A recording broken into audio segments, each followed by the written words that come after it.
Good morning बच्चों। आज हम सब आपको बीएड वालों को बच्चों को पढ़ाएंगे, जिसमें आपका पेपर अधिगम के आकलन के बारे में आपको बताएंगे। हम आपको इससे पहले वीडियो में, क्योंकि आज हम आप प्रासंगिक अंतर्बोध परीक्षण टीएटी पढ़ाने वाले हैं, जो व्यक्तित्व मापन के अंतर्गत आता है। पहले वीडियो में मैंने व्यक्तित्व मापन का क्या होता है ये बताया था, और फिर उसके अंतर्गत 3 चीज़ें आती हैं, जिसमें आपको 3 भाग बांटा गया था व्यक्तित्व मापन को। जो 3 भागों में हमारा था आत्मनिष्ठ विधि, वस्तुनिष्ठ विधि और प्रक्षेपी विधि। ठीक है, तो आत्मनिष्ठ वस्तुनिष्ठ के बाद हमारा प्रक्षेपी विधि आता है, जिसमें हमारा उसके अंतर्गत तोषा शाही धब्बा परीक्षण हमने इससे पहले वीडियो में आपको दिया था। और आज जो है हम आपको टीएटी के बारे में बताएंगे। तो टीएटी क्या होता है, टीएटी में प्रक्षेप क्या उपचार है, ये चीज़ें हम आपको बताएंगे। प्रक्षेपी विधि में मैंने बताया था कि अचेतन व्यक्ति के अचेतन या दमित अवस्थाओं को बाहर निकालना या जानना ही हमारा प्रक्षेपी विधि होता है। तो आज हम जो है प्रासंगिक, जिसको थैलेमैटिक अप्रेक्शन टेस्ट भी कहते हैं, और हम इस परीक्षण का निर्माण जो था मुरे ने किया था। किसने किया था? मुरे ने। जो मुरे ने 1935 ईस्वी में किया था, और ये हार्वर्ड विश्वविद्यालय में किया था। कहाँ किया था? हार्वर्ड विश्वविद्यालय में किया था। ठीक है, ये हार्वर्ड विश्वविद्यालय में टीएटी का वो मुरे ने किया था।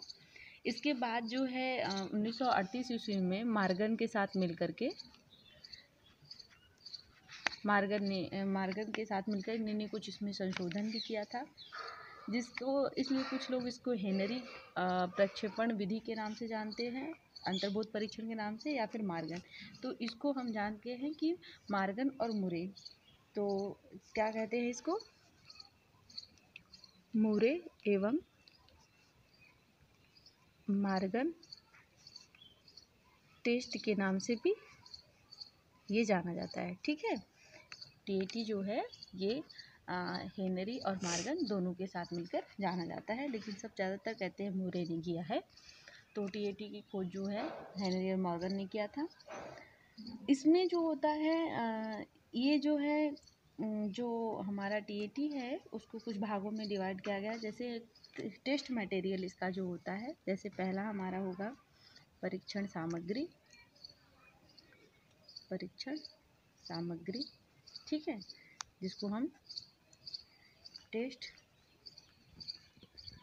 मटेरियल कहते हैं।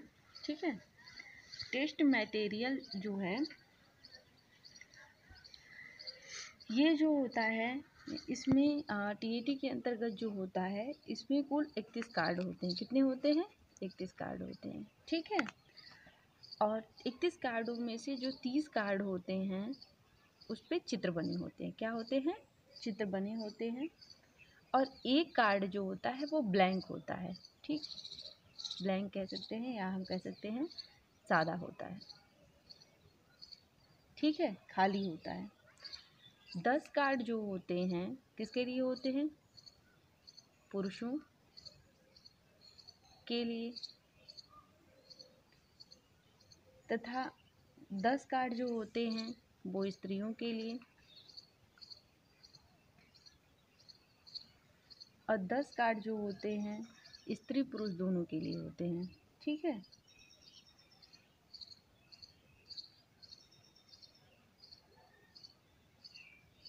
दोनों के लिए।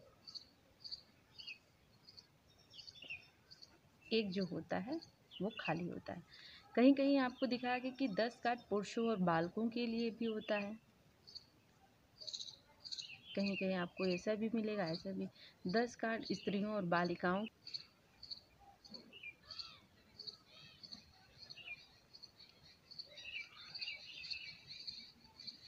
10 कार्ड स्त्रियों और बालिकाओं के लिए, और 10 कार्ड स्त्री पुरुष बालक बालिकाओं सबके लिए। ठीक, इसमें हम आपको जोड़ सकते हैं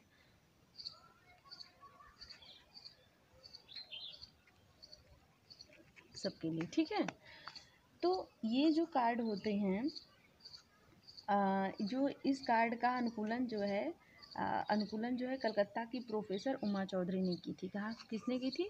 कलकत्ता की प्रोफेसर जो है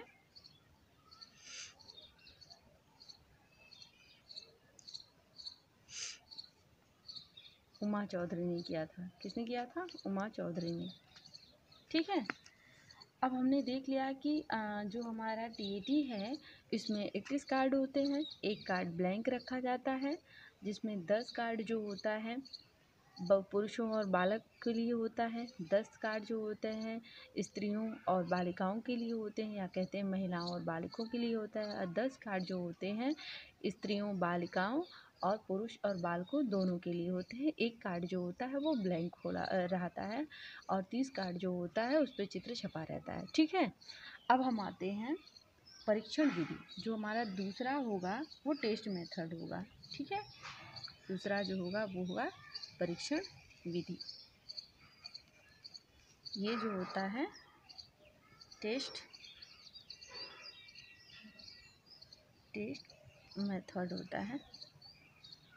टेस्ट मेथड जो होता है, अब ये जो टीएटी है किस किस पर परीक्षण किया जाता है हम ये बताते हैं आपको। ये जो होता है 31 कार्ड जो उनके उम्र के अनुसार जो होते हैं 31 कार्ड में से 20 कार्ड को चुना जाता है और 19 कार्ड पर चित्र होते हैं। जैसे कि 31 कार्ड में से हम 20 कार्ड को चुनते हैं और 19 कार्ड पर चित्र होते हैं, एक सादा होता है। और किसी भी व्यक्ति को कार्ड से अधिक 20 कार्ड से अधिक नहीं दिए जाते हैं। ठीक है, किसी भी व्यक्ति को 20 कार्ड से अधिक नहीं दिए जाते हैं। और जो प्रत्येक कार्ड के चित्र होते हैं उसी के आधार पर व्यक्तित्व का मापन किया जाता है। ठीक, तो हम ऐसे भी कह सकते हैं कि एक सिंबल की तरह की 20 कार्ड होते हैं। 20 कार्ड उम्र के हिसाब से किसी को दिया जाता है और 20 में कार्ड जो होते हैं जिसमें चित्र बने होते हैं। एक कार्ड जो होता है वो सादा होता है और किसी भी व्यक्ति को जो होता है 20 से ज़्यादा नहीं दिया जाता है। ठीक है, क्योंकि इसी 20 कार्ड से इसी के माध्यम से व्यक्तित्व का मापन होता है। ठीक, ये जो होता है परीक्षण की विधि होता है। जब एक कार्ड जो होता है वो व्यक्ति को दिया जाता है और अगर उससे पूछा जाता है कि अब इसमें कुछ आपको चित्र दिखाई दे रहा है या फिर वो चीज़ें भूत, वर्तमान, भविष्य में जो कुछ भी है अगर उसमें दिखाई दे रहा है तो एक सादा कार्ड जो है उस पर उस कहानी का निर्माण करिए। और इसका प्रशासन जो होता है वो 2 समय में होता है। पहले प्रथम में जो होता है वो 10 कार्ड दिए जाते हैं, फिर अंतिम में 10 कार्ड दिए जाते हैं। और 10 कार्ड देने के बीच में 10 कार्ड देने के बीच में जो होता है बीच में जो होता है वो 24 घंटे का अंतराल होता है। 24 घंटे का अंतराल होता है। ठीक है, बात समझ में आई? 24 घंटे का अंतराल होता है। अंत में एक सादा कार्ड दिया जाता है और फिर इसके बाद जिसमें प्रवेश अपने मन से चित्र बनाकर लिख सकता है। ठीक है, ये हमारा जो होता है ये परीक्षण विधि होता है। तो परीक्षण विधि को मैं फिर से आपको एक बार समझा देती हूँ कि ये जो परीक्षण विधि जो होता है, जैसा कि परीक्षण जो हमारा टेस्ट मटेरियल होता है वो 30 कार्डों पे होता है और एक ब्लैंक रखा जाता है। टोटल 31 कार्ड होते हैं। लेकिन जब हम टेस्ट मेथड पे आते हैं तो उसमें हम किसी भी व्यक्ति को जो होते हैं वो 20 ही कार्ड देते हैं। ठीक है, और 20 कार्ड में जो होता है 19 कार्डों पर चित्र बना हुआ होता है और एक कार्ड जो होता है वो क्या होता है? सादा होता है। और ये जो सादे कार्ड होते हैं उसमें जो होता है जैसे कि एक कार्ड जो है हम उस व्यक्ति को दे देते हैं और उनसे पूछते हैं कि क्या इसमें आपको कुछ दिखाई दे रहा है। अगर आपको कुछ दिखाई देता है तो उसी के माध्यम से आप एक जो सादा कार्ड है उस पर आप एक कहानी का निर्माण करिए। अगर उसको एक कार्ड में कुछ नहीं दिखाई देता है तो हम उसको दूसरा कार्ड देते हैं, दूसरे में नहीं दिखाई देता है तो तीसरा देते हैं, तीसरे में नहीं दिखाई देता है तो चौथा देते हैं। इस तरीके से हम कह के उनको 10 कार्ड दे देते हैं। और 10 कार्ड देने के बाद हम उसको 24 घंटे के बाद, आप याद रखिएगा कि 20 कार्ड में ही व्यक्तित्व का मापन करने लगते हैं हम लोग। तो 10 कार्ड देने के 24 घंटे के अंतराल के बाद जो है हम उनको जो होता है फिर 10 कार्ड दे देते हैं, ठीक है। और 10 कार्ड देने के बाद एक जो कार्ड है लास्ट में हम उनसे कंक्लूजन निकलवाते हैं कि जो भी आपने देखा, जो आपसे रिलेटेड है, भूत से, भविष्य से, वर्तमान से संबंधित जो भी आपके दिमाग में हाइपोथेसिस बन रहा है, जो आपकी कल्पनाएं बन रही हैं, जो आपकी कहानियाँ बन रही हैं, वो जो है आप इस पे एक कहानी का निर्माण करिए। फिर उसके माध्यम से हम व्यक्तित्व का मापन करते हैं। ये होता है हमारा टेस्ट मेथड। अब हम आते हैं विश्लेषण विधि, जिसको हम एनालिसिस मेथड भी कहते हैं। तीसरा टॉपिक जो होता है वो हमारा होता है विश्लेषण विधि, ठीक है। विश्लेषण विधि जिसको हम क्या कहते हैं, एनालिसिस मेथड, ठीक, एनालिसिस मेथड। अब इस परीक्षण में निम्नलिखित तत्वों को हम जान सकते हैं। एनालिसिस में तो हम देखते हैं पहला जो हमारा होता है वो होता है नायक नायिका होता है। दूसरा जो होता है वो आवश्यकता होती है। क्या होती है? आवश्यकता, ठीक है। तीसरा जो होता है वातावरण संबंधी बल होता है।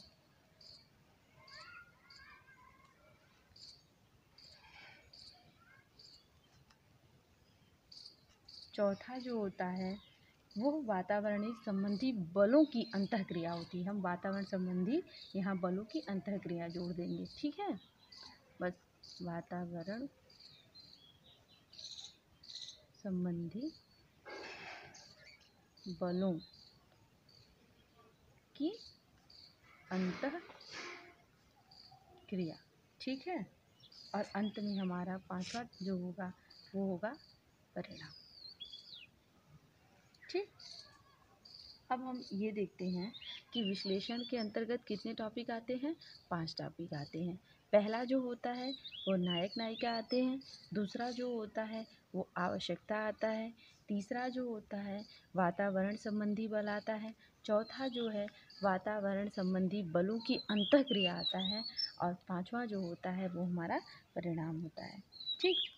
अब हम देखते हैं कि नायक और नायिका में क्या होता है।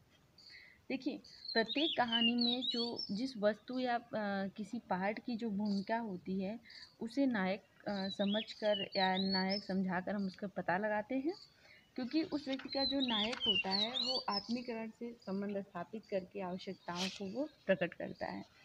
तो कहने का मतलब यही होता है कि जो नायक या नायिका होती है वो उस कहानी से रिलेटेड जो है वो अपना आत्मीकरण कर लेता है और स्थापित करके अपनी आवश्यकताओं को प्रकट करता है, ठीक। ये हमारा विश्लेषण के अंतर्गत नायक नायिका हुआ। दूसरा जो होता है वो आवश्यकता होती है। आवश्यकता जो होती है प्रत्येक कहानी में नायक और नायिका होते हैं, उनकी कुछ आवश्यकताएं क्या हैं उनका यह पता लगाया जाता है।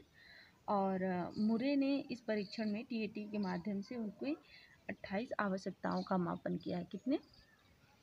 28 आवश्यकताओं का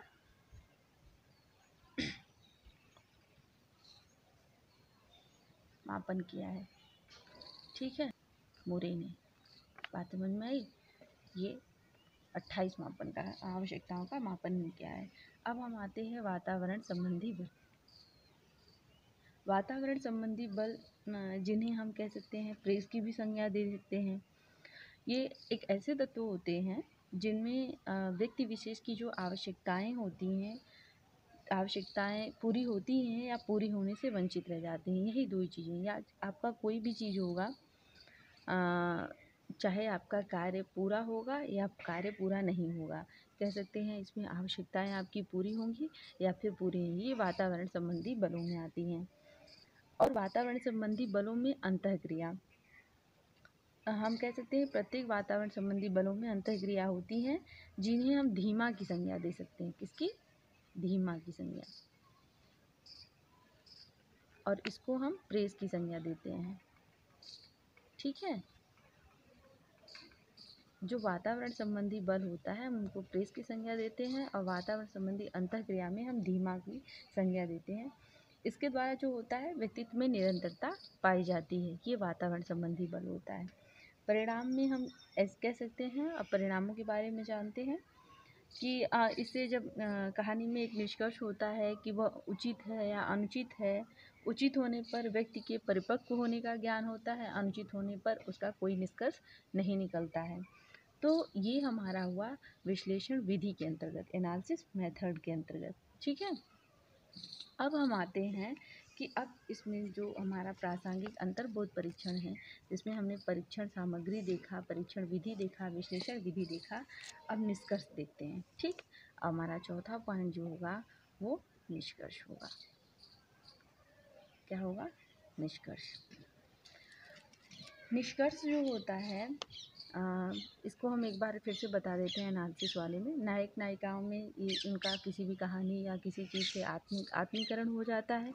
वातावरण में संबंधी में मोरे ने उनकी आवश्यकताओं को ध्यान में रखते हुए 28 आवश्यकताओं का मापन किया है। वातावरण संबंधी में इसको वातावरण संबंधी के अंतर्गत इन्होंने प्रेस की संज्ञा देकर व्यक्ति विशेष की आवश्यकताओं को पूरी होने से कह सकते हैं पूरी हुई होती है या नहीं होती है, या उसे वह वंचित रह जाते हैं, इसके बारे में बताया है। आप ध्यान रखिएगा कि इसमें व्यक्ति की विशेष आवश्यकताओं को ध्यान में दिया जाता है। ठीक है, विशेष आवश्यकताओं को ध्यान में दिया जाता है।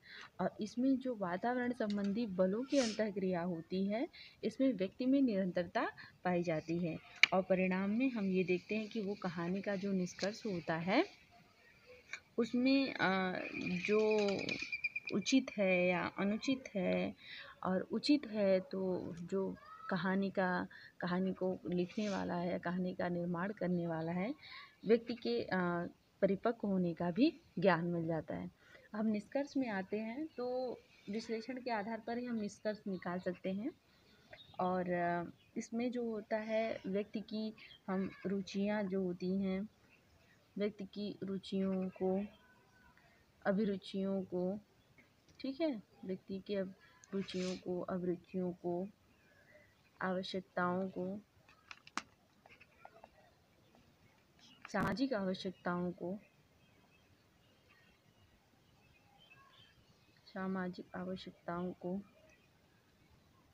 ये सारी संबंधी जानकारी प्राप्त हो जाती है, फिर जिसके कारण व्यक्ति को व्यक्तिगत निर्देशन भी दिया जाता है। ठीक, तो निष्कर्ष जब हम पूरे कहानी और कार्डों के बारे में जान लेते हैं तो उनकी रुचियों अभिरुचियों की जानकारी, सामाजिक आवश्यकताओं की जानकारी हो जाती है, और बाद में उसके अंतर्गत व्यक्ति को व्यक्तिगत निर्देशन दिया जाता है।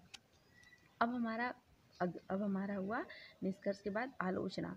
देखिए, कोई भी अगर पार्ट होता है या कोई भी चीज़ें होती हैं, चाहे हमारा कुछ भी हो, उसमें जो होता है उसमें हमारा जो आलोचना और समालोचना दोनों चीज़ होती हैं। तो कोई भी चीज़ पूरी तरीके से वैध नहीं होती है, उसमें कहीं न कहीं कुछ न कुछ कमियां होती हैं। तो हमारा जो है टीएटी जो है हर तरीके से हमने देखा कि ये परीक्षण के माध्यम से बहुत महत्वपूर्ण है, लेकिन इसमें कुछ आलोचनाएं भी पाई जाती हैं। तो हम आलोचनाओं के बारे में देखते हैं। इसमें भी रोशा की तरह जो होता है, टीएटी जो है, रोशा में जैसा आपने कहा कि 10 कार्ड होते हैं, लेकिन टीएटी में 31 कार्ड होते हैं। तो ये रोशा की तरफ भी काफ़ी जटिल है, और इसके द्वारा जो व्यक्तिगत परीक्षण होता है वह संख्या में नहीं होता, गुणों को ही देखा। जैसे इसमें रुचि, अभिरुचि, आवश्यकताएं, सामयिक, सब क्या है, गुणों को ही देखा जाता है। और इसमें गलतियां हो जाना भी स्वाभाविक है, क्योंकि पता नहीं किसका कौन सा स्वभाव किस वक्त कौन से विचारधाराओं में वो बह रहा है, या कौन सी उनकी समस्याएं हैं, उनके तहत वो कौन से कहानी का निर्माण करे, तो उससे उनके सही व्यक्तित्व का ज्ञान नहीं हो पाता है, और यह वैध नहीं होता है, और ये विश्वसनीय भी नहीं है। इसमें वस्तुनिष्ठता का भी अभाव पाया जाता है। हम बता देते हैं कि लिख देते हैं कि वैध नहीं है, ठीक है, अविश्वसनीय है, इसमें वस्तुनिष्ठता नहीं पाई जाती है, वस्तुनिष्ठता नहीं पाई जाती। इसे हम पूर्ण रूप से मानकीकृत नहीं कर सकते हैं। यह अर्ध मानकीकृत मानकीकृत व्यक्तित्व परीक्षण ही माना जाता है। ठीक है, क्या होता है? अर्ध मानकीकृत माना जाता है।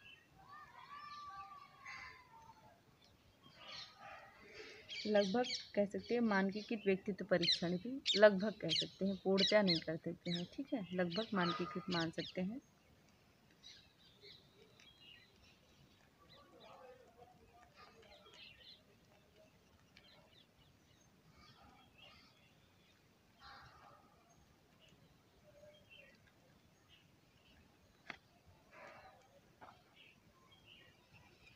ठीक है, ये देखिए, फिर हम आपको एक बार से समझा देते हैं कि हमारा जो प्रासंगिक अंतर्बोध परीक्षण है व्यक्तित्व मापन के प्रक्षेपी विधि के अंतर्गत आता है, जिसको प्रोजेक्टिव टेक्निक के अंतर्गत कहते हैं।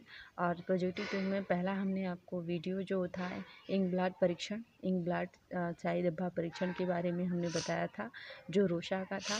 दूसरा जो है वो हमारा प्रासंगिक अंतर्बोध परीक्षण, जिसको TAT कहा जाता है, जिसको थैमेटिक एप्रेक्शन टेस्ट कहते हैं।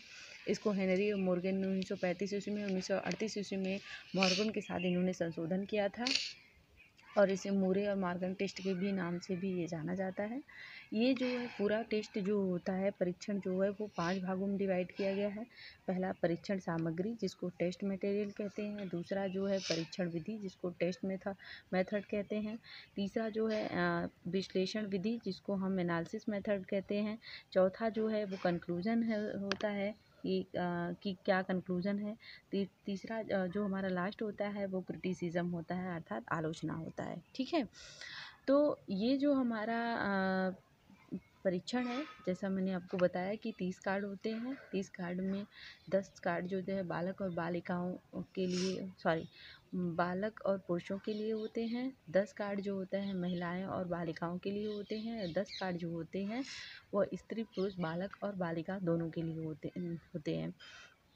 और एक कार्ड जो होता है वो ब्लैंक रखा जाता है कि आपने सारे कार्ड को देखने के चित्र, मतलब सारे पे चित्र बने होते हैं, लेकिन एक कार्ड जो होता है खाली होता है।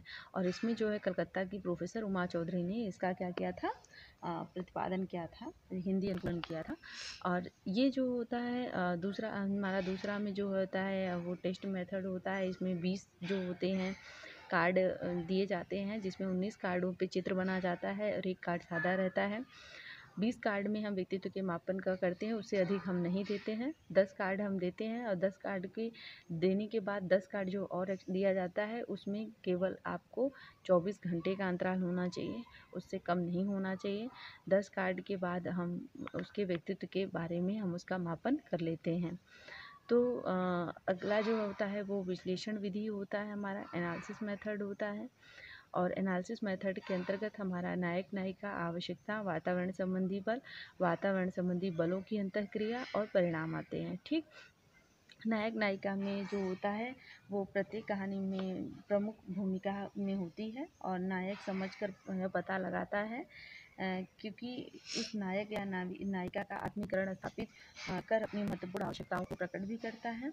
ये हमारा नायक नायिका में। आवश्यकताओं में नायक नायिका की कुछ आवश्यकताएं होती हैं। आवश्यकताएं क्या है, इसके बारे में जो है मोरे ने स्वयं परीक्षण करके 28 आवश्यकताओं का मापन किया है। और जो हमारा दूसरा वातावरण संबंधी बल है, इसको प्रेस संज्ञा दिया गया है। इसमें व्यक्ति विशेष की आवश्यकताओं को उनकी आवश्यकताओं की पूर्ति हुई है या वह वंचित रह गए हैं, इसका ध्यान दिया जाता है।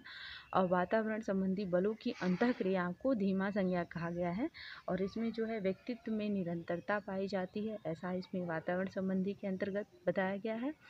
निष्कर्ष के अंतर्गत जो है परिणामों के अंतर्गत ये भी दिया गया है कि जो प्रत्येक कहानी का जो निष्कर्ष है वह उचित है या अनुचित है। उसके जो उचित निष्कर्ष निकला है तो व्यक्ति में परिपक्व ज्ञान हो सकता है। और निष्कर्ष जो होता है, निष्कर्ष में हम इसके विश्लेषण के आधार पर ही निष्कर्ष को निकालते हैं। तो हम ये देखते हैं कि उनकी रुचियाँ, व्यक्ति को जिसका मापन हो रहा है उसकी रुचियाँ क्या है, उसकी अभिरुचियाँ क्या है, उसकी आवश्यकताएं क्या है, उसकी सामाजिक आवश्यकताएं क्या है, इसके बारे में जानकारी ज्ञात हो जाती है। और जिसके कारण व्यक्ति को जो है व्यक्तिगत निर्देशन दिए जाते हैं। आलोचनाएं भी इनकी हैं, जैसा मैंने आपको बताया कि पूर्ण रूप से वैध नहीं है, ये अविश्वसनीय है, इसमें वस्तुनिष्ठता नहीं पाई जाती है। ये अर्ध प्रमाणित लेकिन लगभग मानकीकृत परीक्षण व्यक्तित्व परीक्षण के लिए माना जाता है। तो ये हमारा हुआ टीएटी परीक्षण। अब हम अगली आपको वीडियो में जो है हम आपको सीएटी परीक्षण के बारे में बताएंगे, जो बालकों का अंतर्बोध परीक्षण है, जो बालकों का अंतर्बोध परीक्षण है, इसके बारे में बताएंगे। तब तक के लिए धन्यवाद।